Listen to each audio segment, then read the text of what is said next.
На странице 37 учимся желать друг другу спокойной ночи, а также учимся правильно произносить букву Е и некоторые особенности письма с участием буквы И краткой.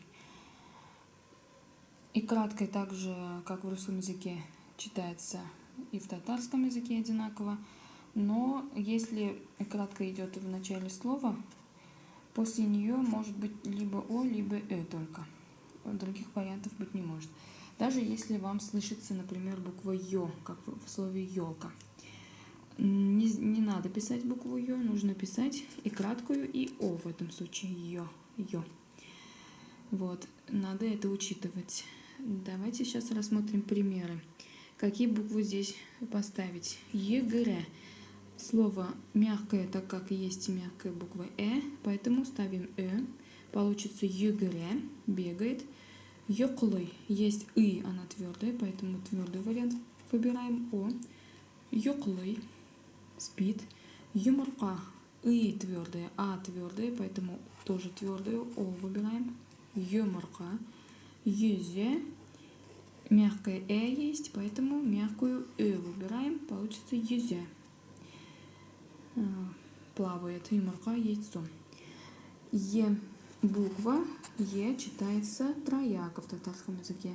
В середине слога обычно читается коротко. В начале слога в мягком слове Е, а в начале слога в твердом слове Е. Примеры. Паси. Коротко. Паси. Тиен. Тиен. Ен. Е. Елга. Елга. Паси. Тиен. Елга. Разница ощутима, я надеюсь, вы ее почувствовали. Без йоклибас. Текст. Переводится «мы спим». Давайте прочитаем. Эни йоклой. Эти йоклой.